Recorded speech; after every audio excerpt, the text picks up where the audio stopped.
as soon as that last row passes by, I'm going to couch you down. I'll send you out, all right?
Is there any somewhere you want me to spot? All right, good luck and be safe today, brother. Thank you, buddy. I mean, anywhere, really.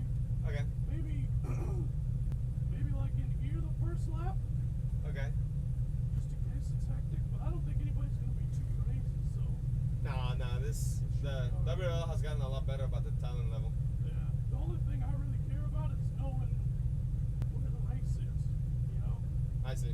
Like Okay. if I get split from the leader, how far he is, and like our gap to third place or whatever. Okay. Or like, you know, just shit like that. Yeah, I'll keep you updated. Alrighty, homie. Good luck. Be safe.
Well, a very good morning to you all from Michelin Raceway Road, Atlanta, in Brazelton, Georgia.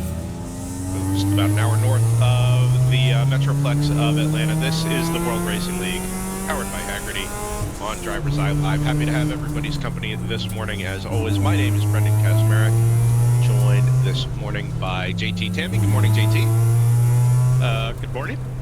Joined by Joseph Mudrock. Good morning, Joseph. Good morning, Marshall Pruitt. Our own Marshall Pruitt, Ryan West, will be on his way up to the booth here momentarily. Ryan is on site this weekend. You may have seen him out and about if you are down in the paddock or perhaps even trackside, as this is one of our spectator events for the World Racing League, powered by Haggerty. Happy to say I am in the comfort of my own home for the first time in some time, and excited more than anything to be a part of the first all production event of the sort of modern incarnation of the World Racing League, powered by Haggerty. GP1, 2, and 3 are only classes this weekend. The Grand Touring classes, GTO and GTU, the weekend off. They, of course, raced at Michelin Raceway Road Atlanta back in February. It was a very damp affair, but no less exciting. And I think we're in for something of a treat this weekend. Gentlemen, we talk frequently about GP1 being one of the classes to watch, just in the interest of all of the cars and the drivers that tend to participate. The high level of preparation at the very, very top of that class, and for the first time, it is really our primary concern for our 16 hours of racing this weekend. Yeah, it's going to be good to see here. I mean, we've seen lots of good fights in GT1 throughout the season, so it's going to be really nice to see that being the top class today. Yeah, it's a lot of BMWs is your initial take when you see the field, out here on the pace laps. I think the first the first 4 rows, the first 4 full rows, all BMWs of some variety, but not an uninteresting mix of BMWs. Birmingham Road Race, maybe the fastest car on the grid, certainly was in qualifying, but a little bit fragile over the last couple of weekends. PC Racing, the number 44, will line up alongside on the front row. The second row features the number 26 of Edge Autosports, competitive, but yet to, I think, come away with the result that they are frequently looked for. They line up alongside a blue M3, number 99, Team GTR.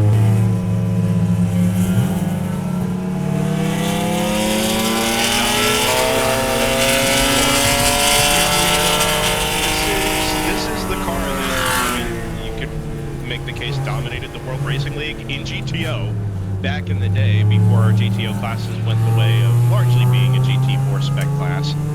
That that M3 car, is so well sorted.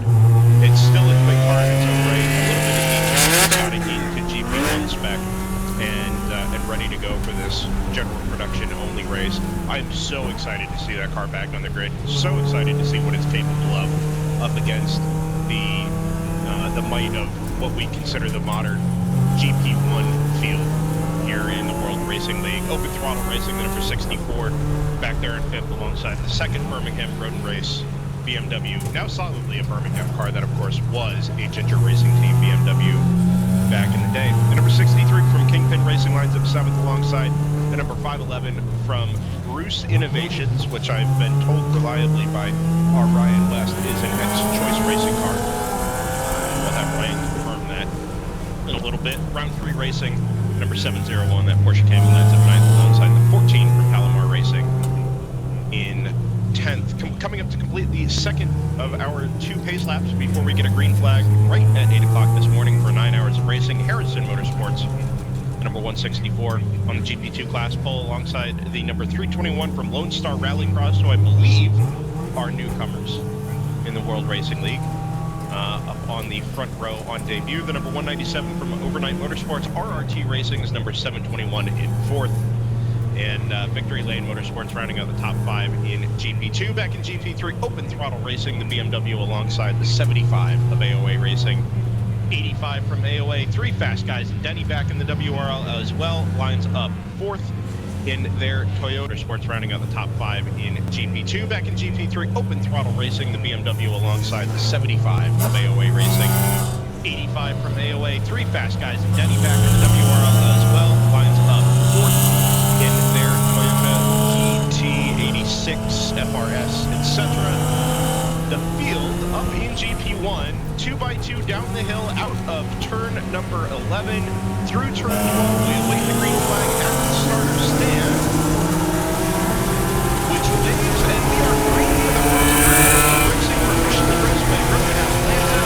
The general production only race, the only general production only race of the season is underway. PC Racing gets the turn one race up next on turn number 1. James for the lead. Right off the bat as the green flag flies up over the curb at turn number 3, and it's already single file. GTR falls into 3rd, and slides back into 4th, and then the number 47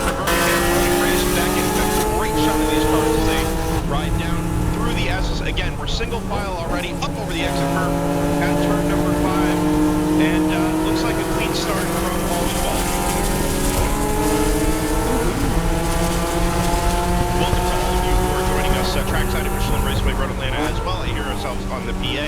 It's a wonderful morning for racing. A little hot later on, but the overcast skies should help both you, our spectators, and our cameras track night as well. So grateful for that. All around grateful for you all being here this weekend. And we're setting for a treat this weekend. A little bit further down the field, you see the orange and black Mustang alongside the yellow, orange, and black BMW.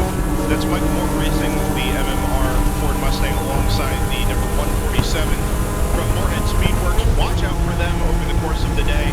Their car is, I understand, a little bit wounded, but as we hop on board that number 25 from MMR, that Moorhead Speedworks BMW has been working through some issues this weekend and did not set a qualifying time yesterday. So let's see what they're able to do throughout the course of our 9 hours. These are endurance races, so much will change over the course of the day. That car frequently the quickest car in the field, but just not quite there thus far. Move up the inside of that number 25 Ford Mustang up through turn number 1. And it looks like that move was done in maybe catching that Mustang a little bit by surprise. Team GTR now back in third, coming under attack from the 60, was that the 63 from Kingpin? I think it is. Bright green Kingpin Racing BMW. And I don't think he was able to get that move done, actually.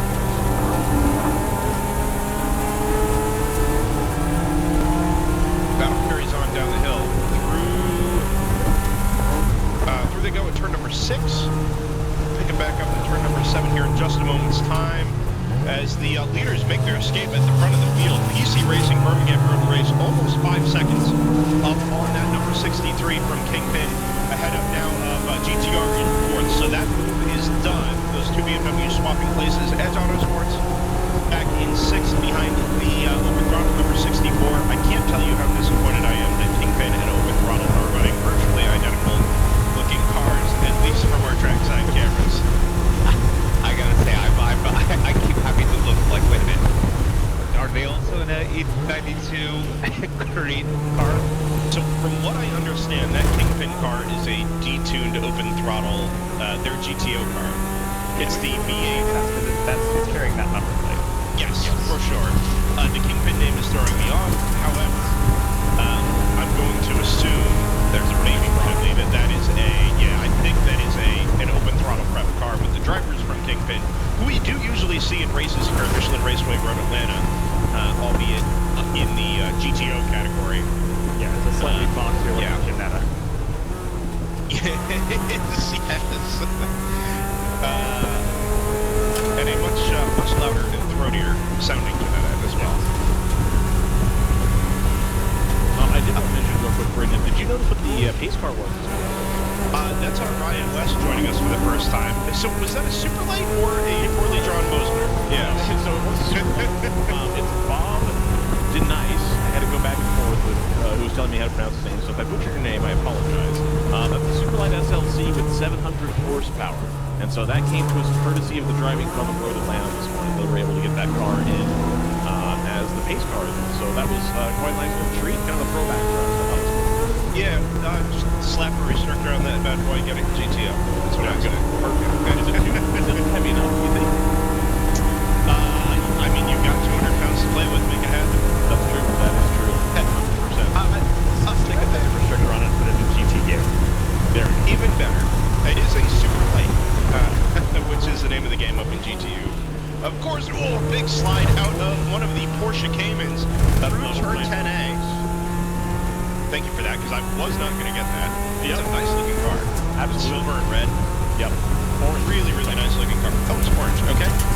And then am I to assume that the bright red BMW is going to be the Flying Through Motorsports number 946?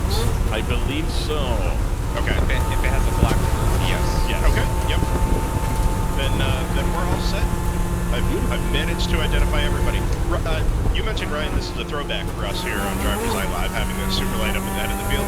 A throwback in some other ways as well, as we hop on board the 26 from Edge Autosports. There was a time when these types of cars were the lead category in GTO, right? I mean, they were in GT4 spec always. This BMW M3, the blue GTR 99 car, just up and to our right, as we make the run down into turn number 6, was, I mean, it dominated the WRL overall. It was consistent, it was fast. Ultimately, it couldn't hang with the GT4s, and now, in a detuned GP1 spec, kind of finds itself bottling up the lower half of the top 5. But there was a time when the racing that we're seeing in GP1 was the type of racing and the type of cars that we saw leading the field overall. You say there was a time. That was like 5 years ago. It wasn't that long ago. I feel like we've gone through so much development in the WRL so fast. Absolutely. That, and done so many races, frankly. It really feels like a lot longer ago than that. But you're absolutely right, Joseph. The COTA races we covered in 2017, 2018, they won at least one, if not more of them. Oh, that's the MMR Mustang pulled off in the drift course exiting turn 10. Our producer Zach mentions their onboard has died as well, which, yeah, it does sound electrical from that perspective. The 918 has also pulled into the pits. They're now back reordered in GP2.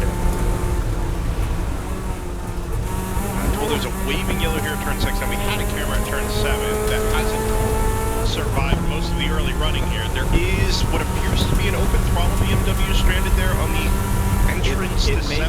It may be the 65 because they fell down the order on the last lap. 65 will be the GP3 entry from open throttle racing. And you're absolutely right, Joseph. 3 laps completed, so I haven't come through to complete lap 4, and that car looks to be dead stick. Keep in mind, they also have the 644 in GP3 as well. Oh my gosh. Yes, and okay. That's a Miata. Yeah. That does look like a BMW back there in the runoff there, however. It's really unfortunate about that BMW. That's been the consistent car in that stable. That car has run exceptionally well in GP3 all season long since they've been running it. MMR has made it back into the lane, so that will be clear from the racing circles. Into the lane, Joseph. Into the lane. Yeah. As Victory Lane Motorsports. Sure. Nice to hear your voice again, Joseph, having taken the VIR weekend off a couple of weeks ago. Well, Welcome back. We'll see. We'll see if the viewer agrees. It couldn't have gotten any worse. I was wondering if perhaps your Into the Lane was an homage to the Supercars race that wrapped up slightly less than an hour ago. No, It's a night race. I haven't had Super View this year. Missing out. Confirm that it will be the 65 open throttle that is stuck there at turn 7. Yeah, the entrance to 7. That's just gone red for me. Issues this morning as well for the 918 from Victory Lane Motorsports. You had mentioned, Joseph, that car into the pit lane early on, and that 2001 BMW 330 Ci was slow at turn 10, just preceding that car's pit stop on lap number 2. Be interesting to see what they do here with this stranded car at turn number 7. It's not a place I'd necessarily want to be parked up and doing a hot pull, but... Of course, yellow. Aha! Alright. Asked and answered. Yeah, I was going to say, I'm glad you didn't say and shall receive, because I didn't necessarily want it, but I do think it's the right move. Yes. Yeah, I mean, that would be... I don't know. In a way, that's not a terrible place for a hot pull because... Slow Mustang here again, Joseph, sorry. Well, we're all slow, aren't we? Yeah, well, no, but this is too slow. That car's been reset again, lights flash on and off, and then Gary's on its way. Go ahead. Sorry. You can hear the engine note there, so it's clearly got power. But anyway, my point about the open throttle car is, you know, it's at a point in the track where, yes, it's one of the slowest points of the track, but also everything up to that point is pretty blind, and so you really wouldn't necessarily want to put a crew there if you could help it. Yeah, I mean, turn 6 is a quick enough corner. It's cambered, but the run from 6 to 7 is so short that if you go into 6 reasonably committed and suddenly find safety vehicles and staffers on the outside of the corner, you don't have a whole lot of time to make adjustments there. So probably the right move, if a slightly disappointing one, just over 10 minutes into our Saturday 9-hour enduro at Michelin Raceway, Road Atlanta, and we are full course yellow for the first time. I think Road Atlanta gained something of a reputation in multi-class racing as maybe not letting itself to carnage and chaos, but being an awfully frantic sort of track to enact multi-class racing as we come up to the scene of crime. That car still very much on track there, not quite making it into the runoff, so that makes a whole lot of sense. And we do come to expect full course yellows around a venue like this, right? Tough places to pass. You've got long sections of track where you have to be single file through the S's in particular.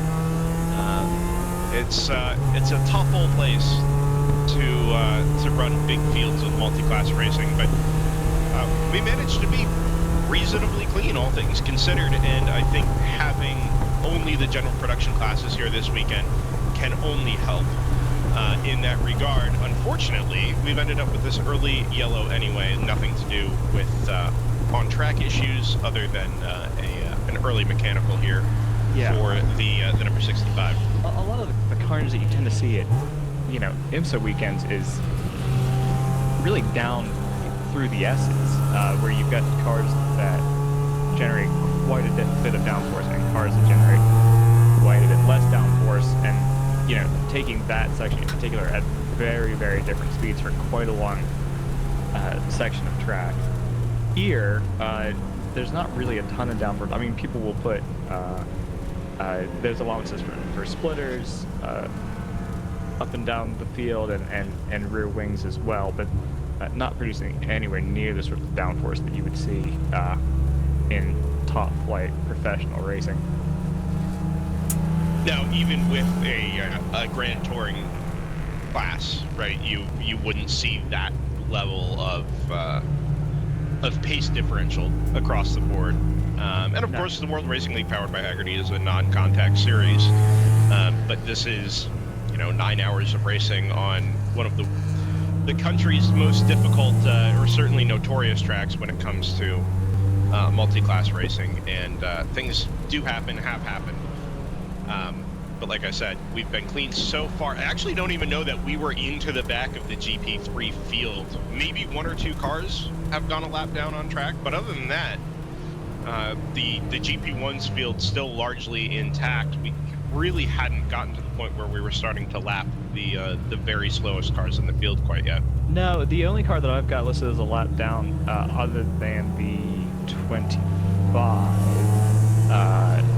who is now back in the pits, 65 and the 918, who have all had their issues, is the 644 for open throttle racing, which would be their Miata in GP3. So everybody else still on the lead lap. It's as though the first 15 minutes never really happened. Yeah, the interloper you can see in the queue is the number 644 from Open Throttle Racing. That is the GP3 Miata, which we spoke of a little bit earlier on. Ryan West, are you with us? Sort of. Okay. Is now a good time to get a little catch-up from what you learned in your travails yesterday? Oh, I mean, I would prefer to have a more specific running order. If you want to rapid-fire me some questions, I can respond. Yeah, we can do that. You and I talked yesterday. You're of course, our on-site representative for Driver's Eye Live this weekend. You mentioned some issues, let's say most notably for the number 147, the Moorhead Speedworks BMW. That car did not set a time yesterday. You mentioned it would be out today, but potentially wounded. Do we know what the issues were for that 147? I did not get all the way to the bottom of that. I believe there was some type of engine trouble with it, but I would hate to be wrong on that. I didn't quite follow through and do the journalism. We've had some camera issues here this weekend that I've been trying to work really hard on, so usually I would have the answer to that, but unfortunately it was not to be this weekend, so I hope to get down there and ask that question. That's okay. Let's talk Palomar. Yep, they were using one of the garages here at Road Atlanta to swap a motor out. I believe that was on the 14? So the 15 is out there. These are the blue, green, teal BMWs. Yep, just coming through shot right now. Yeah, so that'll be the 15. The 14 has not turned a lap yet. correct. And I believe the 15 is the one's currently being run by the Chattanooga Touring Wagon drivers this week. Interesting.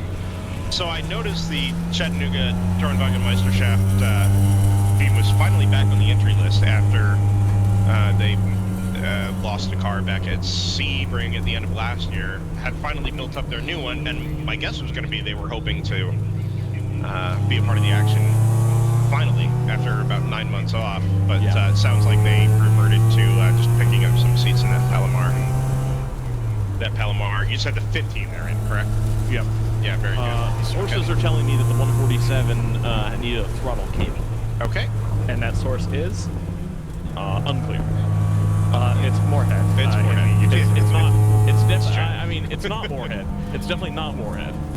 And I don't know if the person is at liberty to discuss that or if this is like a public thing. So I don't want to reveal It's the. It's in the YouTube chat. It's chat. In the chat. Okay, cool. I don't have YouTube on. They're saying throttle linkage broke. Yep. I just got a text, so that was where I was. I don't believe in text messages. If you watch The Office, Chad Moorhead just uses woof, where it sends messages out to everybody all at the same time. YouTube comment, Ryan West phone number. Okay, good. It was Brad. Brad texted me. Thank you, Brad McCall. Round 3 racing. Brad's got his finger on the pulse of the paddock, it seems, and so. You know, if I get a text from him telling me something, it's like, oh, is that out there? Like, do people know that? I don't know. So, no worries there. Chad tells us he uses bro. Bro.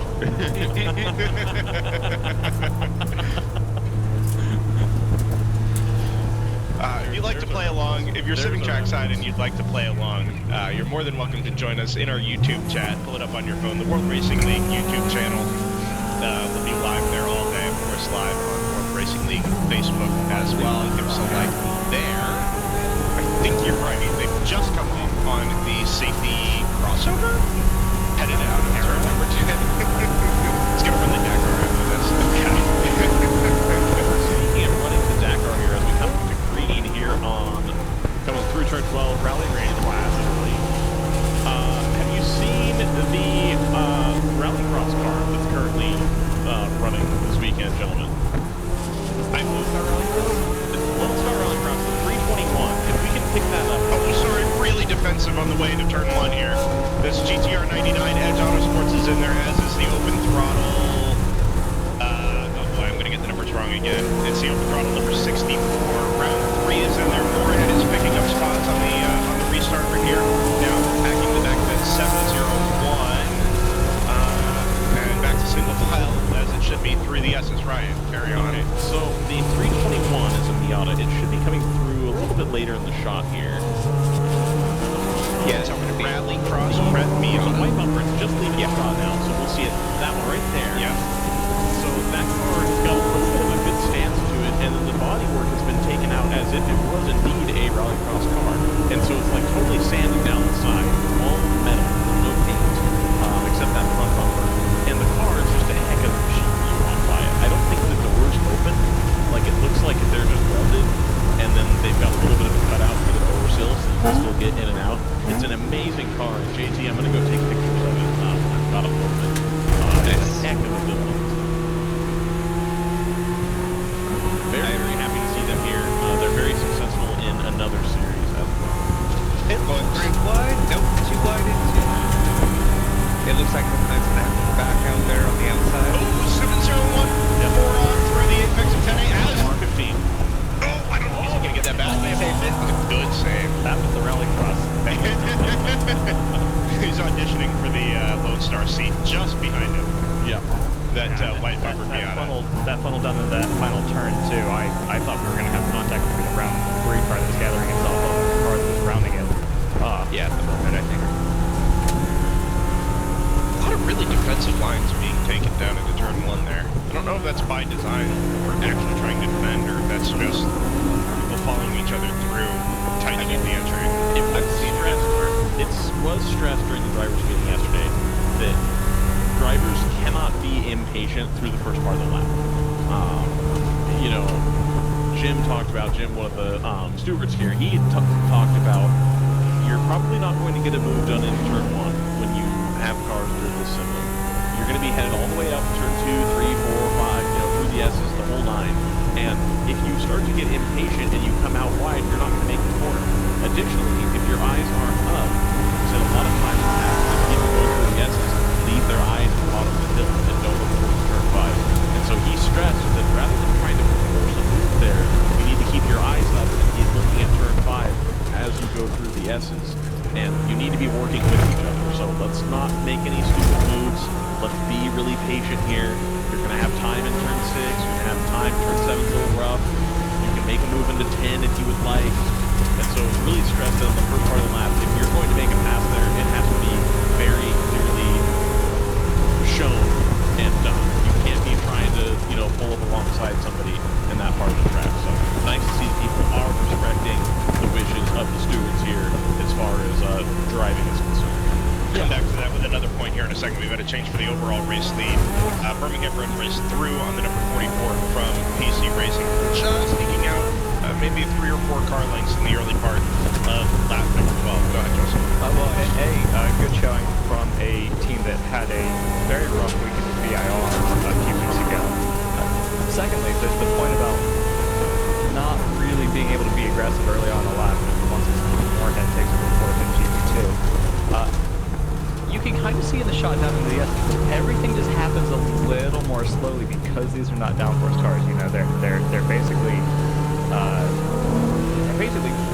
road cars with cages molded for the most part. Obviously, they've had a lot of work done, but these are not going to. If you're just a casual viewer and what you're used to is open wheel racing or IMSA, everything's going to happen a little slower here. And also, the margins for error are in some ways a little worse because you can run wide with the S's and you don't have any tools, you don't have the downforce to pull you back. So if you end up in a bad spot, you might just be going straight off into the grass. Yeah, the knock-on effect of that as well, Joseph, in traffic is that you have to set up your passes a lot more cleverly, right, with a lot more intention. It's not like you can run through turn 5 on somebody's bumper and just use torque and horsepower to pull away or pull alongside coming up the hill and over the crest, right? You've got to maybe lag back a little bit, allow yourself to get a run just to have a shot at making the pass down at the end of the hill going into turn number 6. It's momentum racing. It really is momentum multi-class racing, which is just so many layers of so many layers of intentionality to how to run these types of races. Now, this would be a lot more chaotic if we had 60 of these cars. We've got about 35, right? So we don't have the density that we've come to expect at a track like this, right? That you might see in an IMSA race. Petit Le Mans is sort of famous for that, and that we've seen in past joint category races here in the World Racing League. So just watch that as we go through the day and as we start to work through some of the traffic. If we come up on clumps of cars, you might see real differences being made in traffic at the bottom of the S's, maybe running through turn 10 or turn 12, trying to set up a pass so that you can get alongside down the front straight and execute the pass going into turn number 1. I'm sorry, Joel, the open throttle Miata take. Yeah, so that is, unfortunately for open throttle, GP3, their 2 cars are tail end of that with their own issues. We saw the 65 come back on a flatbed, brought up the versus so far, only full force caution. Slow Overnight Motorsports 191. Producer Zach says that car was off. Would be an interesting place to end up driver's lap, but we have seen it before. It's evidenced by a little tire mark underneath the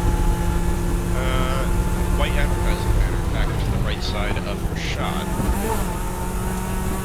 Not sure if that's where that came from. Is that car? Yeah, that car has been in. It has. Yeah, it looked like it might have had a tire down. Yeah, I mean, if you run wide there, it wouldn't be too difficult to pick up the vibration just from picking up front off the racing surface. Better safe than sorry. I'm sorry, what is that off the racing surface? Crud. Well, if it's in the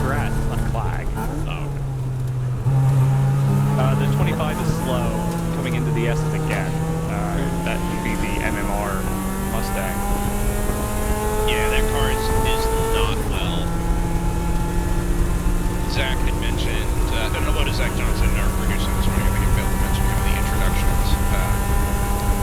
That car is clearly not well, fighting some type of electrical issue. A quick reset there at the bottom of the hill. Cut. Oh, well, they're off. And there's the reset. And There we go. accelerating again. So clearly some kind of electrical issue, which is going to be challenging to fix. Trying to hope that they're able to bring that back into the pit lane and diagnose that. It's not a situation you want to be in for the next 8.5 hours of your day.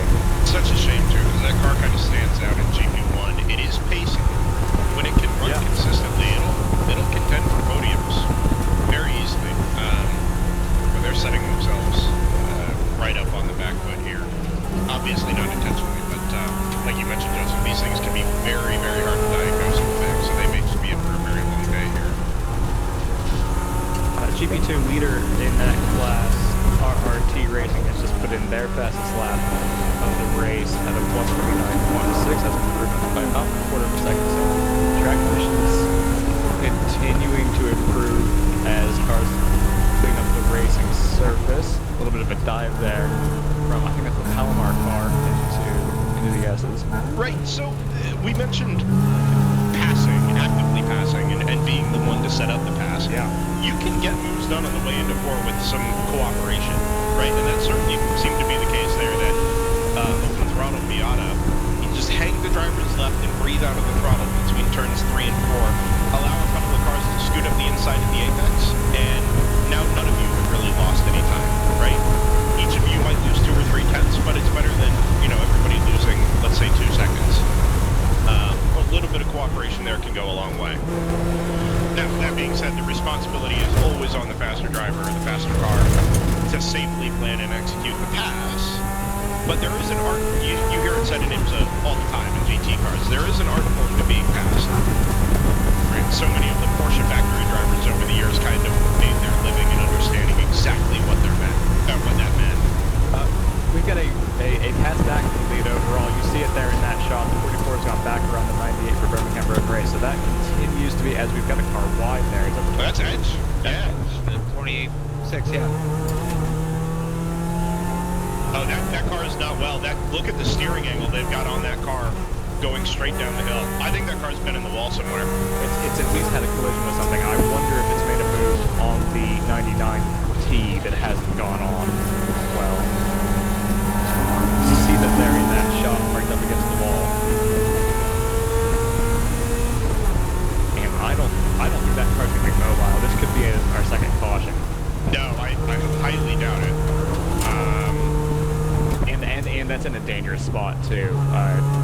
Any car that runs wide there is going to be. Yeah, fortunately, with the class setup we've got this weekend, turn 3 isn't much of a passing zone, but you're not seeing a flag for very long when you come up over the crest at turn number 2, right? So if you're committed to something coming up over the hill, you've got to really actively back out of that to not get caught with passenger yellow in that turn 3 to 4 sector. 721 has had a 4 off at turn 7. That is the GP2 class leader we just spoke of. Yes. You see the standing. It is actually a standing yellow, interestingly, and the green flag right after. The car's back out on track to 191 for overnight and 644 for open throttle. I believe Zach is going to try to find us a replay. This will be the replay of the 26 going straight on. Yeah. So either they've had a failure coming up over the hill there, or they've caught... Do we have anything from camera 2, Zach, down at the bottom of the hill that would show them? Yeah, nothing there at the bottom of the hill. I believe they've got on board. I mean, if you were going to have something fail, turn 1 might be the place. You've got a pretty high-speed corner with compression as you come up the hill. Yeah. But anything, I'm surprised that it wouldn't have gone straight on at some point at one. You know, I'm surprised that it carried on as far as it has. You've got recovery vehicles out on track to pick that car up, so clearly race control and the circuit feel that car is far enough out of a point of danger. I just found the YouTube replay. It's a failure at the rear, basically right at the downshift going into turn 3. And whoever the driver on board that car has done an incredible job to save that car from pitching hard left into the concrete at the top of the hill. A really, really nice save. My assumption is it's a failure at the right rear just based on what I saw on that onboard. If you said it was under the downshift, could this be the dreaded E46, hard to find the right gear when shifting down situation, and he found it first instead? It could be, but it would have only... It looks like it snapped it's broken the suspension. The way the car hops in the air as it happens, and then carries on with, you know, a very obviously towed out, or, towed out steering wheel, that something is in the actual suspension assembly has failed rather than something like a half shaft or whatever. In any case, like I said, really nice job for that car not to end up being pitched to the left into the concrete there under braking. Yeah, and this is well done to everybody involved for assuming that we don't have a second incident that takes up the safety here. Well done to them for at least attempting to get this done under a green flag hospital. Yeah, much more runoff there where that car has come to rest. Everybody will just need to be well behaved as that car is recovered, presumably on a flatbed, and brought down to the short course, cut out at the bottom of turn 5. Another change for the race lead. PC Racing back through on the number 98 from Birmingham Road and Race. Yes. Yeah, that happened, I think, right before this incident that we were focused in on. I'm trying to track a few of the other battles on track. I believe the 197 is gaining on the 164 for Harrison. They've just put in a fastest lap of the race, well, a personal fast lap of 140.3. Harrison, by comparison, has been doing high 40s and low 41, so a little bit of a pace differential there. We'll see if that ends up being a trend or an aberration. Zach, let's pick up well, let's hold on this camera here and pick up the battle between the open throttle number 64 and the 701 from round 3 racing. That Porsche came in from the round 3 stables, starting to find their feet a little bit here, and now right up onto the back of the bright green, well, one of the bright green BMWs. It'll be the second one in the overall running order. So not that one, but we'll wait for them to crest that hill here. That 701 last lap time of 138 flat. Really quick time there, and it's 10. That car, do they make a move? They did make a move. I wouldn't call it a lunge, just a really nice setup pass, showed the nose early, and good cooperation there from the that number 64 to kind of let that car go through. I would expect that car to be a little bit quicker early on in the lap here. Right, the weight sits a little bit further rearward. It should be able to get on the throttle a little bit earlier here, up and out of turn number 1. Yeah, but huge pace differential. I mean, the gap was 22 for the last lap, and clearly through by the time you get down to 10A. Yeah. If you want a good fight, you should be watching the battle between GP3. We do want a good fight. The 75 from AOA Racing had a great start at the beginning of the race, taking the lead. 85 from AOA has since gone around them. But that battle has stayed easily within a second over these last 5 laps or so. There's a third car. There's a yes, third car in that too. Yeah. Where the 3 fast guys, Denny, Silent, Making their way past start finish now. Just coming through the final corner. We can pick them up in the turn 1. The first camera here. You'll see 2 MX5s come through, excuse me, and then the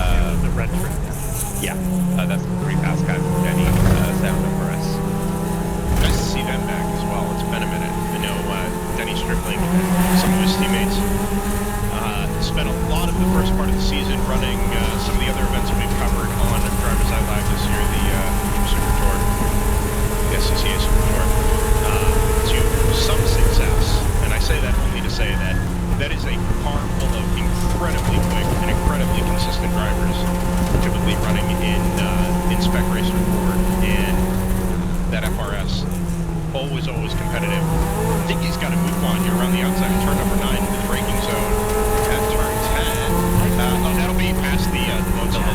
Yeah, which is interesting because you would think GP2, you'd think that Lonestar car would have the top end. Yes. It's a Rallycross. Lots of extra bits on that car. Yeah. And that is not doing too badly. It's only I've got it as a 2.5 seconds behind the 160 from Moorhead, but there's a big old gap up to the podium place in GP2. Well, so there you see the speed differential. That car noticeably quicker through turn number 1, and it seemed to punch out of 10A underneath the bridge, the Fox Factory Bridge, a little bit better than that FRS did, but overall that FRS, a little bit higher top speed, like you mentioned, it's less bits hanging off it, therefore a little bit less drag, and I think that's just owing to that car being a little bit quicker over the course of a lap. There's that punch up and over the hill at turn 5. Yeah, we're going to have basically 3 battles here, which we're watching 2. We're about to watch 3 in the same shot. So it's the 160 leading this. They're sitting P4 and GP2. Behind, at the very end of it, is the 321 for Lonestar Rallycross. Meanwhile, there's a 3-car fight for the lead in GP3, and all the while, there's P1 and P2 in GP1 and in the overall running about to catch them. So this could get interesting. We talked about traffic playing such a big role in how these races play out at all levels of racing, and we're about to see a good example of that with all 3 classes mixing it up amongst each other. Really good fight here, GP3. The 3 fast guys and then he silent brakes there. Into turn 10, side-by-side teammates for the GP3 class lead through turn number 12. Again, cooperation. Yes, that is. Oh, well, it's opened the door for the FRS up the inside of the number 85 and moved on. So 2 spots lost in kind of one go there for that number 85 of AOA Racing. Yeah, we've seen that bring the 75 from AOA if they're able to make a gap on that FRS. It doesn't look like it's straight off the jump, but early doors on this lap. Yeah, the overall race leaders just coming up to the tail end of this battle now. 44 gets balked a little bit. This is exactly what we were talking about through the S's there. Actually really didn't allow the 98 to close in all that much. As they get through on the 85, through on the 86, at least for PC racing. And as they exit turn number 7, right away. Yeah, it seemed, like you mentioned, Joseph, a little bit more to traffic than anything else. Just allowing that 75 to eke away a couple of car lengths for the class lead. Yeah, I mean, the gap in the line between the 2 AOA cars, it doesn't mean anything, obviously, because the orders change so much, but the gap among the top 3 in GP3 at the time was half a second, right? So it's all very close to each other as the Birmingham car looks like it loses the rear just a little bit. 10A has to gather just a bit, making its way past the 75.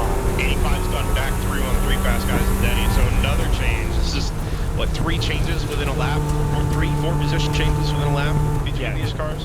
Meanwhile, the 63 now, P3 in GP1 and in the overall running, going around the GP2 Lonestar Rallycross and the GP3 fast guys and Denny. It's amazing. You lose the let's say the top half of the field in terms of pace with the GTO cars, and the mechanics of passing and being passed are still exactly the same. Right, you still lose time giving up. You can still lose time giving up, track position or the racing line to a faster car. And now all of a sudden your lap is compromised. You lose a spot here or there. Really, it's the GTO. It's see it. It's the full fat race, but at 0.9x speed, basically. Yeah, that's completely accurate. GTO 59 started to put in fast laps too. They've got just under 13 seconds to make up on the 63 in front of them, but starting to put in their first 136 of the race down to a 36.4. So that car is, and we know historically that it's got pace, but it's been quite a while since we've seen that running in this sort of trim.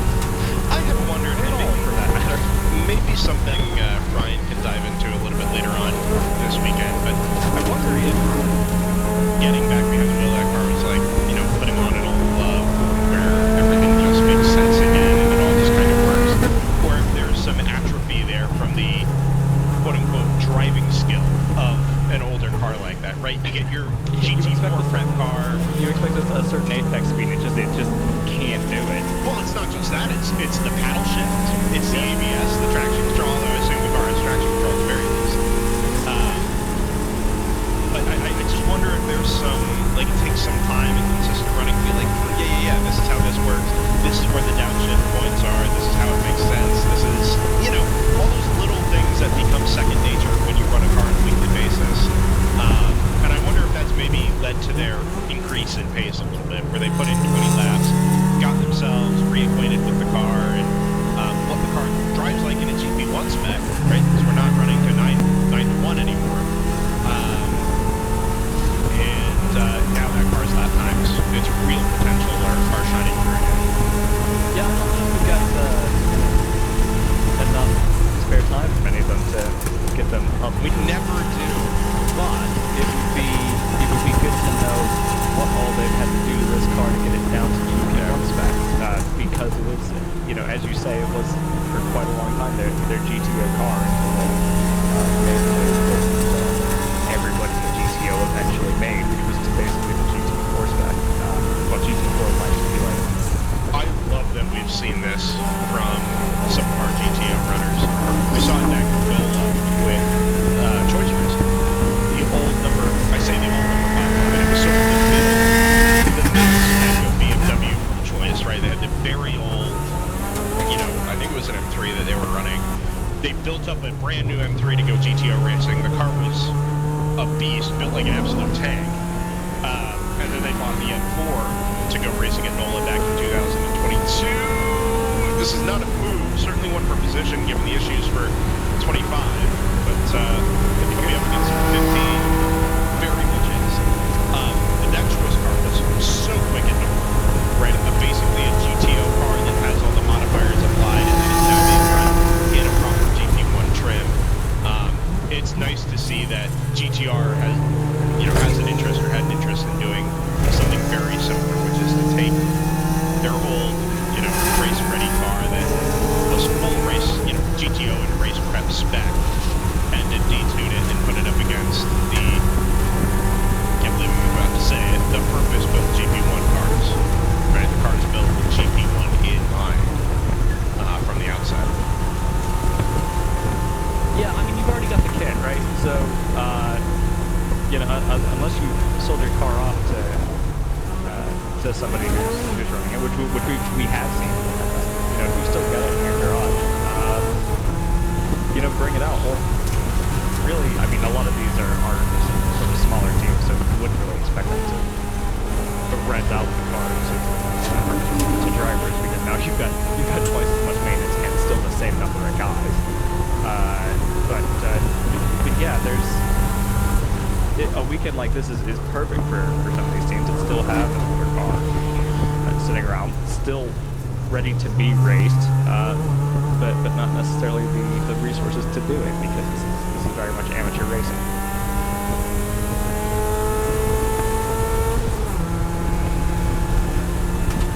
But it goes without saying, but we'll want to keep an eye on the 147 Martin Speedworks here. Cars that started at the back of the pack because they weren't able to run yesterday. Sitting in P5, obviously they're, call it, hard driving in GP1. leading the field by about 3.5 seconds. The pace for the two, as I start that sentence without having done any research beforehand, is advanced to the 44 for sure, but I assume that Team One from Moorhead is going to continue to work on that car bit by bit over the course of the day, since they didn't really get any running in yesterday.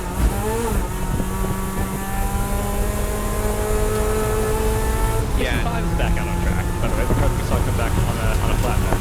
So good to see that car circulating. 38 minutes lost to repairs, but still 8 hours to flight. Yeah, keep in mind that was the sitting car in GP3.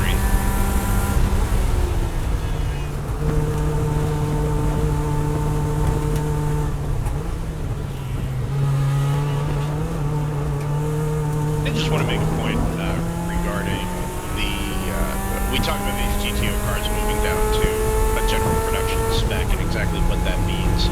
If you're not familiar with the World Racing League powered by Haggerty and the rule structure for the classes, it's a power weight formula, and in the Grand Touring classes, there are virtually no modifiers, right? You have a very few small little tweaks that you might take for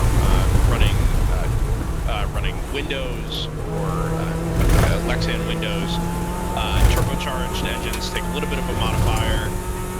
Non-production chassis will take a little bit of a modifier. That's just to help balance out the car concepts rather than specific build qualities or individual adjustments that you make to a car. Whereas in the general production classes that we're featuring this weekend, every little modification you make to a car, every piece of equipment you put on a car, every decision that you make in your build takes a modifier, right? So, looking at the rule book here for 2023, let's say you're deciding on your aero choices. A multi-element wing will give you a negative 0.4 modifier on your power to weight ratio, basically saying you can now run less power because you are running more aero. Same with an air dam on the front, a rear spoiler on the rear will take a lower modifier than a full proper multi-element wing, right? The same goes for brakes and wheel suspension. And you might think, okay, well, why would you take less power for a multi-element wing? Surely that's more air. The fact that it's a multi-element makes it more efficient, right? It reduces the amount of drag that wing is going to produce. So it's a more powerful, basically a double dose of aerodynamic efficiency. And that's the reason why, and they've done quite a bit of data mining to figure out what makes sense for these parameters, right? It's not just kind of hacking at it. There is method to this. So if you're wondering, there is a process. And I love it, frankly. I think it allows for so much interpretation and study for those that really want to do their homework. Oh, spinner! Is that 160? I think it is. That is the GP2 Moorhead, the GP2 entry for Moorhead Speedworks. Yeah, he's found a good gap in traffic there, though. So easy to do. If you get the car not perfectly balanced on the run-through turn number 5, it can carry on. We are going very steeply uphill here. True. Yeah. Give it a second.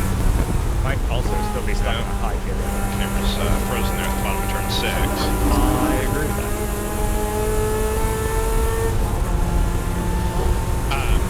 Anyway, the rule... That'll be the 160 for Moorhead rather than 157. So not their GP1 entry. The one that was trying to hold the gap over the 321 for Lonestar Rallycross. Yes, correct. The rulebook allows for that sort of interpretation, and you see it in GP1, right? Some very well built out cars, very intentionally built out cars. You get lower into GP2 and GP3 where there's a little bit less power available, and you don't want to be taking minus 0.4 modifiers. Replay of the spin down here at turn 5, that's exactly it. Car already sideways at the entry to turn number 5. And car just carried around going left. I don't think that's not a curve badly on the way. That was over rotating early. Yeah, a combination of too quick, maybe too quick because he caught the curve on the way in, would certainly make sense to me. There are so many ways to mess up a lap there, Atlanta. Yes, yes. So many ways. There's only 11 corners. How bad could it be? They're all trying to murder you. Number 12. Oh, are there 12? 8 and 9 Okay, don't really still. count. Yeah, I know.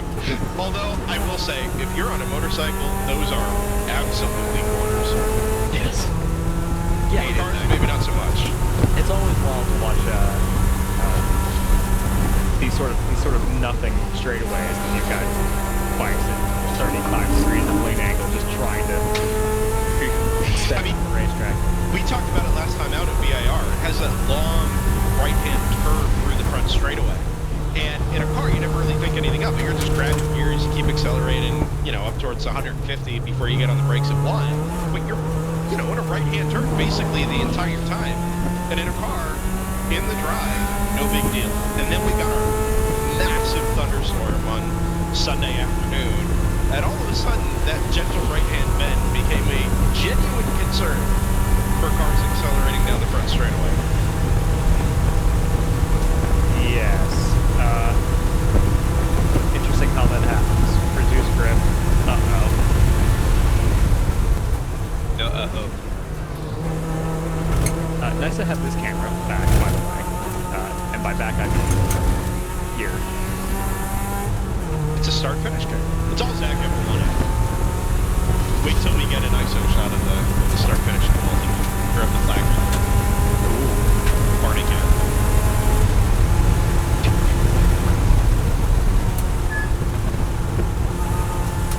Flash the lights there from the overnight number 191, which is back out on track, happily.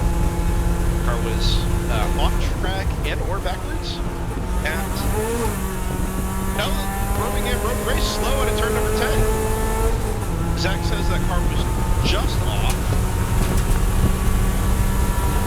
I think they're actually pushing quite hard at the moment.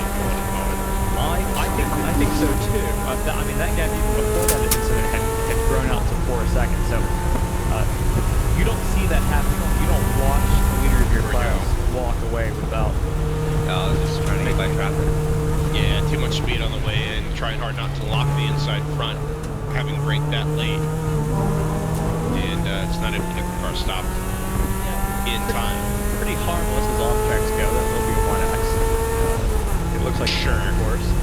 Yeah, lucky not to catch the gravel there as well. And in and of itself, like the car would have been able to power through the gravel, no problem, right? It wouldn't have been bogged down. But you do end up with large rocks lodged in places that aren't meant to be large rocks, which would have been the primary concern in that instance. Yes. And they've lost in that. Really lost only about 2 seconds. And they still live at 39. The gap now at 6.3. But the point I was going to make, you have to be pushing in this case because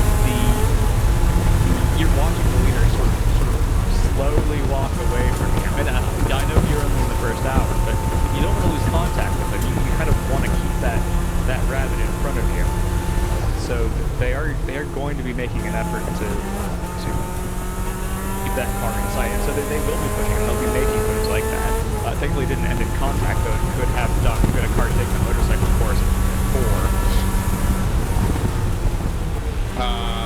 That is one of the, or is that the Kingpin? It could be either. I think it is the Kingpin car. We've just got the Brown 3 car coming for the shot at the bottom of the hill. Race control calls it the 64. Oh, it is the 64, yep. Short rear wing on that car will be the identifying feature compared to the 63 out of Kingpin. Round 3 has gone through Kingpin, reported in the pits. Yes. Which is early for general production. Yeah, bad couple of minutes to be a great green BMW here. That one for GP3, by the way, has blown out just a bit. That gap between first and third now, just under 10 seconds. So in the space of really probably only 7 laps, that 75 has found quite a bit of pace. Yeah, something happened to the 86 a couple laps back for whatever reason. It had a noticeably off-pace lap in a tune-up, 4 to 5 seconds. Yeah, and I wonder. There's a note in the race control log, which you pointed out, JT, in back channels between the 86 and the 147. It's being looked at by race control, possible side-to-side contact between those two cars. I wonder if the 86 was moved a little bit wide there, and that's actually throwing them off their rhythm quite badly. Yeah, we'll have to keep an eye on that. Exactly, go through the replay and did not see any contact on the 47, but we don't know how that affected the 86 going through a corner, so... It was called in by... as possible, yeah. By corner 1, it could have happened maybe on the straightaway, but that wouldn't really explain why they would have lost 5 seconds on that lap. Oh, no, the throttle's wobbling again here. But I'm not convinced that car is under as much power as it should be. No, it's definitely in limp mode right now, but got close to switching lines there. See if we can get the rest make its way up the hill. There is none.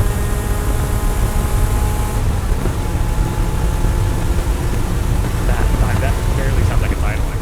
Yeah. Oh, big wiggle out of forehead there coming up over the crest at turn 5. I wouldn't be shocked to see that car. Someone just walked up a little bit into 5. I don't know if that's what you just said. Into the lane? Oh, it could be.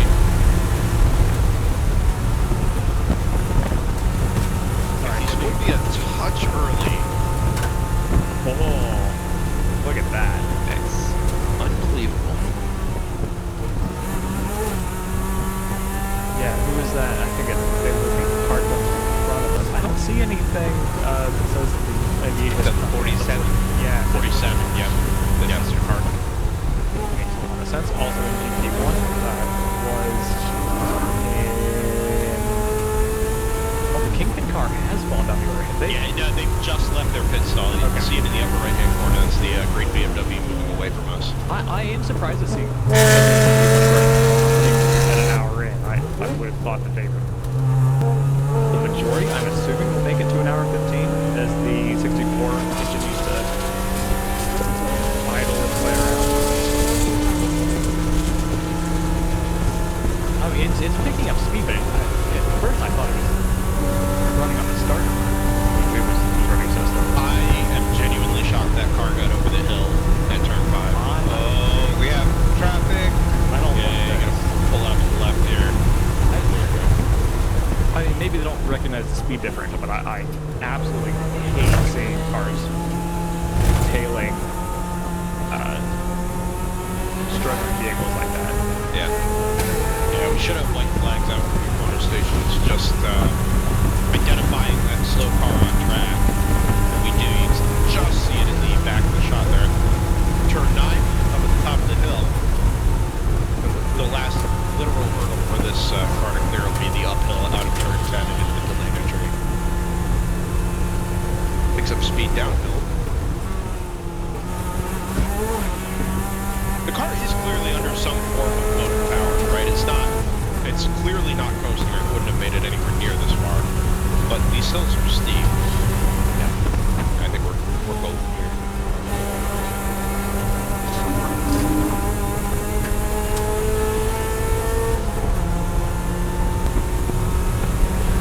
Now the 98 comes in. Now the 98 is in. Is that what you just said, Jason? Yes.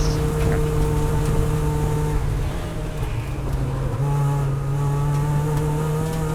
Yeah, Overnight had just done another EB on that last lap at a 140.2, so small improvement. They are trying to keep that Harrison car in their sight. That 721 for RT Racing is pulling a huge gap to now just under 35 seconds. So by quite a margin now, other than the GP1 battle, which is blown out because of the number 98 hitting. That is the largest margin that we've got for a Class D. Yeah, that is our second Birmingham Road race car now, a bit late. I don't think I had expected that car to be one of the first contenders to pit in GP1. 321 running quite wide. That's who that is. The Apex. Yeah. And, yes. Very much did not. It has to be said on that corner. That'll be, is that 320? That's 880, correct? Yes, Yeah. 880. That's our other assignment time for us in GP3 Louisville this weekend. Good to see. Nice to see Apex B2R here as well. Our Canadian representation. Currently running P7 in GP3. Roberts Motorsports we also have in GP3 running a reasonably quiet race for the moment down in P6. I'm now really curious to know we're in this phase of the race where nobody, for good reason, took the opportunity to pit during the full Borgello that came out 10 minutes into the race, or 15 minutes into the race. So now we're really going to see in real time what the relative fuel mileage is of all these cars, particularly the ones that we haven't seen run in this spec in a while. Looking, for my money, on the 99T.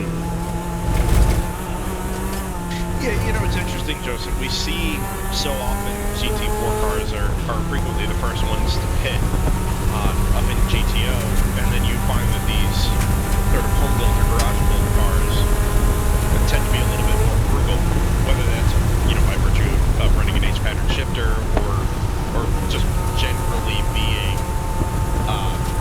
you know, not pushed or designed quite to the limit. But now that you've got some of those old GTO cars in a GP1 spec, I do wonder exactly how they'll stack up against the, you know, the cars who run an hour 15, hour 20 with reliability. Yeah, and remember too, there's also the variability in fuel tank allowances. Yeah. So it's very much a first order effect.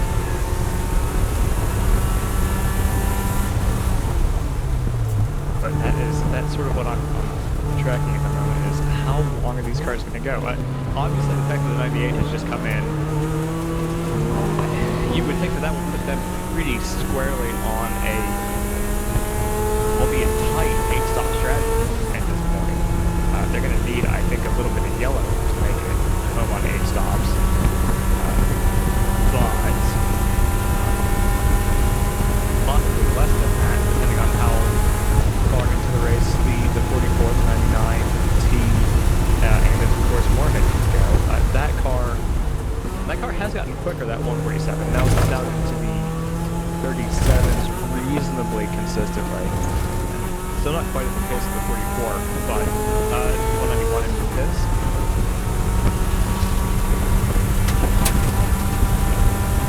But that 44 pretty consistently doing what certainly capable of 36s. But I would say averaging probably around the 37 range. Moorhead's still at the moment about a second slower. Sorry, I think we all saw it there at the same time. Visor was up on the extinguisher, man. You get one. Yeah. You'd hate to use that up straight away, but that seems to be what they've done. You heard the immediate yelling from somebody down in the underneath the canopy. Somebody was yelling, whether it was a driver or somebody in the underneath the canopy there. This is the stop going on at the bottom of the shot. Oh my. This camera, for clarity, is mounted on the crossover bridge. This is just a large metal structure across start finish. It's not the most stable. Hey, that's Ryan, we see you on the right-hand side there. Hi, Ryan. Welcome. Is that right? Yeah, you just leave. Oh.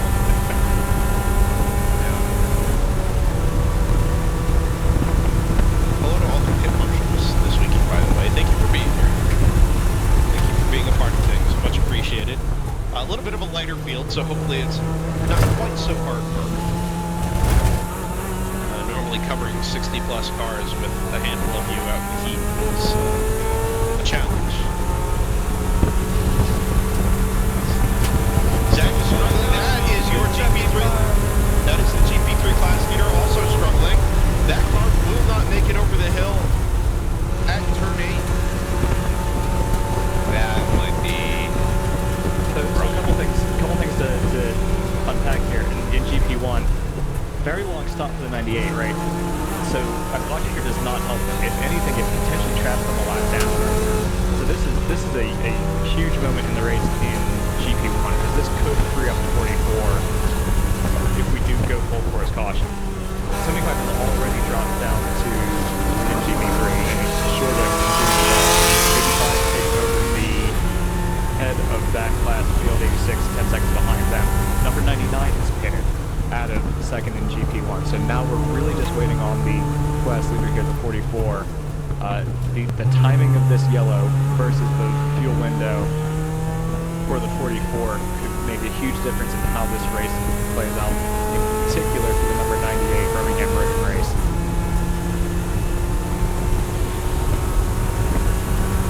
Yeah, we haven't gotten a full course yellow yet, so let's not assume that it's coming, but if it is coming, you'll want to get in.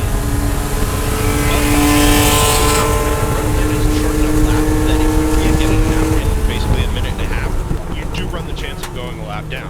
If you can get your stop done, and you're not going to go a lap down, based on whatever your margin is, then you'll want to be in before the yellow.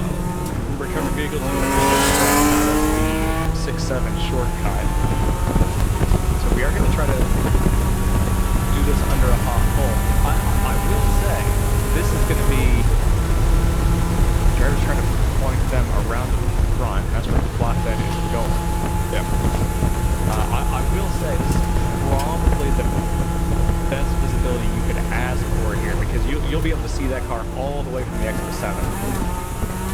Yeah, it is a long run, but you're right, you'll get the waving yellow on the way in, and then big flashing lights as soon as you round the corner. And this is before the crest of the hill, pivotally. Yeah. So there's really, they could not be in a better spot here, although you are going to full throttle. Yeah, had we been on the other side of the Yannick Dalmas crest here, or the Bill Auberlin crest, depending on your year of choice, we might be talking about a different story in terms of full course yellow, but like you said, visibility quite good there. 99T, I believe, is also coming to the pits now. That will temporarily elevate the 147 from Moorhead up into P2 and the 701 for round 3 into P3.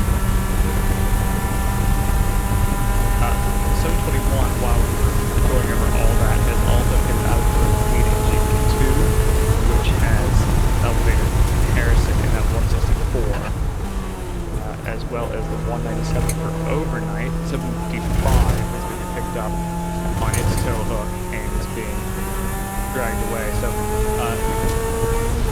haven't needed to put that car on the flatbed. Should be able to clear it out pretty quickly. Which makes me wonder what happened to that car. It's just lost driving fluid. They're not worried about it dropping fluid. Otherwise, they wouldn't be trailing it around the entire back half of the down.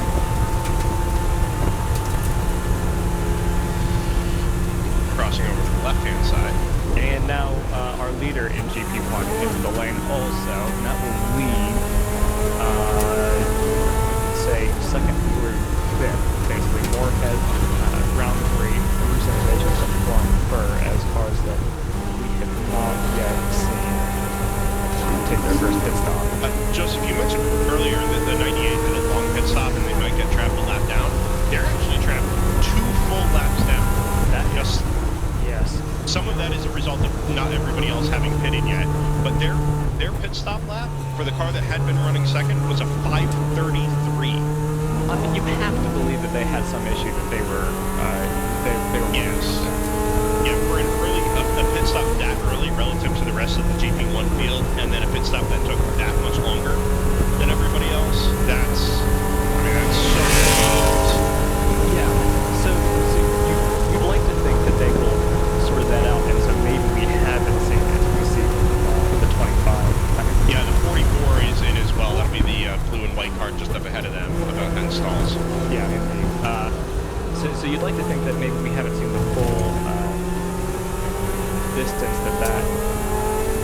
that 98 can do on one tank, and so maybe they're in better shape to do this on 8 stops or possibly fewer. You've got the additional complication of they've got to find enough pace over the course of the next just under 8 hours to pull back 2 laps of track position. And it's going to be really difficult to do without quite a bit of help.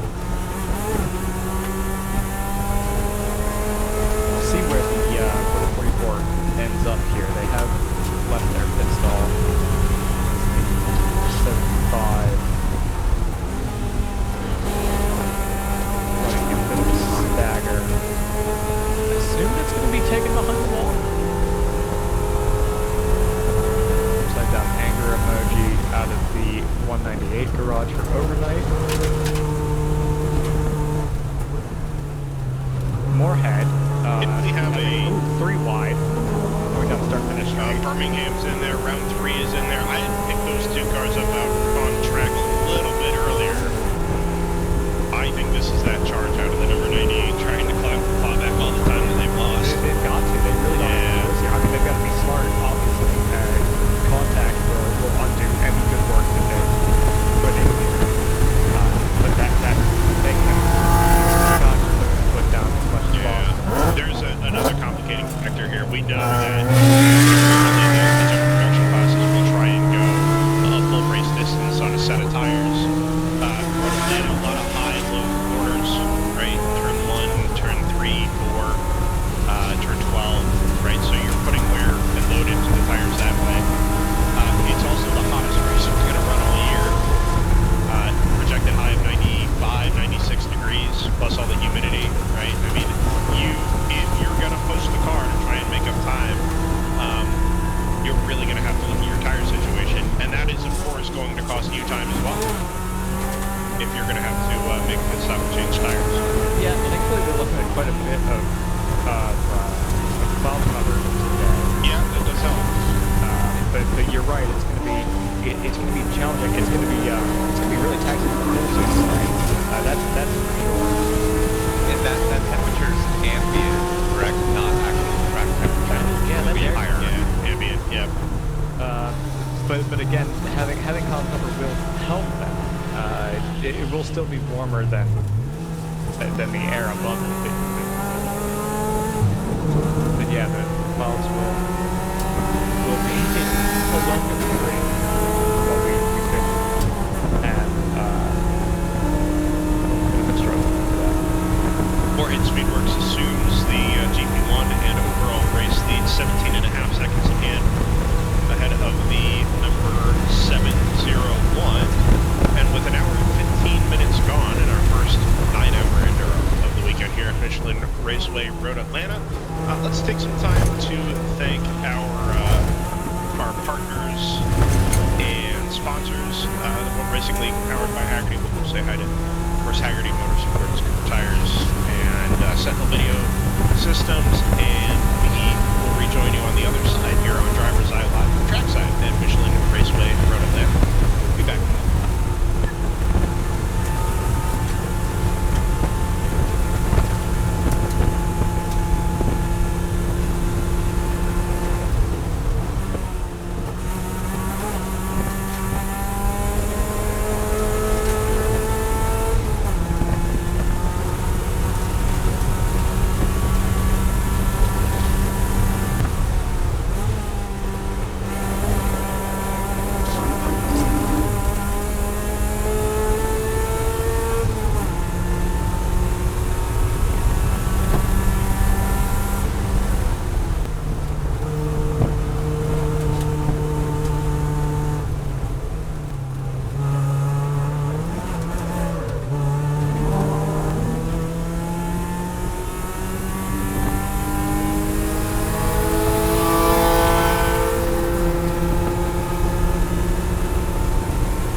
Michelin Raceway Road Atlanta, the World Racing League powered by Haggerty, rolls on Driver's Eye Live. Thanks for being with us this morning.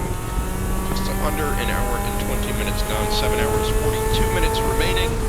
Live on YouTube and Facebook via the World Racing League, and of course Trackside on the PA. Thank you for joining us from Trackside. By the way, noticed that Bill Sullivan is watching down at turn number 10. Cloud cover is a godsend, which I 100% believe. Ryan is on site with us this weekend.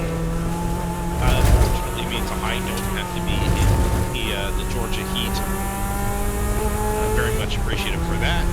Yes, although he claims that he loves humid heat. It's his favorite. We'll see how he feels at the end of this weekend. It's going to be warmer tomorrow. Yeah, and with less cloud cover. Yes. Gets right into the little hairdo. Yes. Was a bit of a lock up into turn one, which is an odd place to have one, but it doesn't seem to have resulted in the car going off track. Also a good sign. The 75 today racing is back out. Also a good sign. The pit board overnight. Not a good sign. 55. Come on, 55, you can do it. Trying to find a gear, it looks like. Sorry, that's an 85. Go 85, go. 160 in the line also? In front of them? Maybe, because they haven't pitted yet. Yeah. Other comments in the YouTube chat this morning. Sean Moffat saying the E46s get to carry more fuel, and that might be true relative to the M235, or the 235 that Montgomery Motorsports is running, but not necessarily true absolutely, because the 701 Porsche Cayman has got longer than any of the BMWs in the GP1 field and has assumed the overall in-class race lead. Yes. 701 also going very long to the front. That's the car I'm talking about. Oh, sorry. It's the We're talking about 701, the 86. yeah. Because they also have just assumed the class lead. Not the overall, of course. I'm really curious to see how far the 701 can go, because we're approaching the window where they would maybe need to take maybe do this on 7. I was going to say, we might be close to being able to do it on 7 regardless, just by running slightly longer than an hour every time. Something An like hour? that. Yeah, an hour and 17 minutes will do it, so they're in that window. Obviously, this has been aided by that one full-course caution at the head of this race, but we'll make the point that we always do, which is that they've also just had to do 2 slow pace laps to take the start of this race, so probably balances out, but you would have to say that the 701 looks good to save themselves a stop here, which could be pretty big. We've got a slow right. That's PC. Yeah, that is PC racing. The white and blue number 44 BMW is slow on the exit of turn number 7 and is now, as Joseph says, dead stick before they even get to the hill up over turn number 8. A quick reset of the car, they're on their way. Control, Alt, and D delete. Yes, now I didn't see any of the GP1 class cars go past it, but I have to assume that 99 has already gone through. Sorry, the 99 team. I realize we're missing that. 99 Tango. I'm just calling it the 99. I have to assume they've gone through, just by virtue of it only being a 10-second margin. I think that has to be right. Yeah. But yeah, you don't see the 99 in shot, so I agree with that. That they have. Yeah, they have, and now they have come through. You see it on timing. Flying Through Motorsports is pitted, and now PC Racing across the line, 159.9. So they'll have lost a little over 20 seconds in that situation there at the bottom of the hill on the back straight. We spent the early part of this race talking about the difficulty in diagnosing electrical issues on the MMR 25 Mustang, and they've fallen full must be 8 or 9 laps with the overall leader.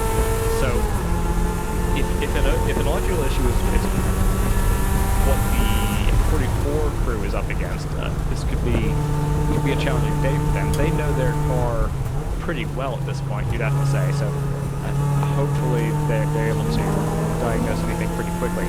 But still a scary situation to be in because at the moment it'll be a little bit of a black box. All they know is that the car's lost power. Yeah, your concern there is that it happens again and you can't go car for car. Right? You lose 20 seconds once in a race and okay, it's a freak thing and you move on. But if you have concerns that it'll happen again, eventually you assume that car will just stop restarting. And it's early in the race. It's only going to get hot. It's 9:22. We'll be doing this into the heat of the day. Yeah, it'll probably be the hottest it would be. I would expect about 4 o'clock. Yeah, right. Yeah. So that's going to be slightly nerve-wracking for that team. And really, really irritating because they've clearly got the chance to win this race. Well, so these are now 2 Rewind into 1 for PC reasons. Yep. Well, that reason will be the 20 seconds they just lost in the game straight away. These are now our 2 main protagonists in GP1 that have found issues. Right, Birmingham Road Race on basically a full pit stop cycle has fallen all the way back to 6th as a result of its slow stop, and now PC Racing falls back to 3rd, well, 2nd, I guess, on rotation. Yeah, we'll see. On account of its issue. I'm pretty pleased actually that the 701 is able to do this stint like that. That's really going to make the end of this race pretty interesting if things stay as they run. That's making the current part of the race very interesting, frankly. That's true too. Harrison's picking up the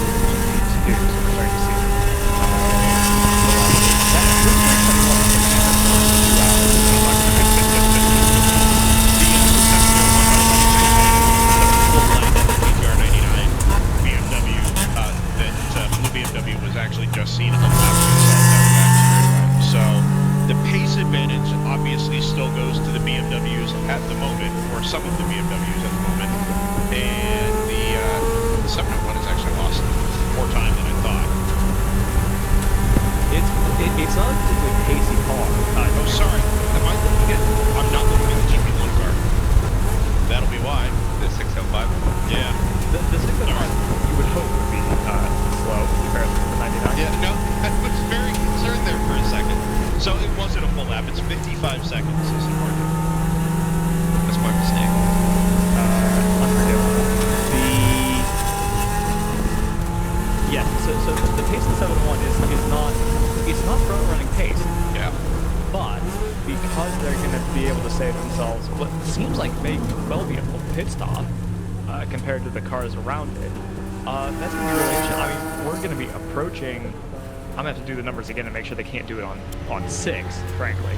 I don't think they can. But when you start getting into the hour and a half range, like they're about to, it's turning into a really interesting race at the head of GP1. Not really hurt by the issues that the 44 is having. Although, yeah. So where's the 701 gonna wash out here? Probably P3, I think, right? I don't think they're gonna Depends be on how long the stop is, but yeah. Well, the 147 is quick, so depending on how long that 701 goes,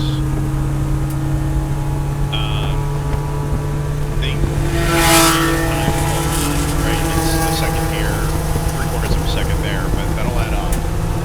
Joseph, your math will have it'll be 90 minutes to cut out an extra stop. Yeah. Right. So 90 minutes for 5 stops, 6 stints. 77 minutes, so an hour and 17 was the number you spat out earlier for 6 stops and 7 stints. Yeah. Well, we only spent, I think, 2 laps under caution. If it wasn't 2, it was only 3. I mean, you'd basically just say that offset the pace laps, right? Yeah. Yeah. In rudimentary math.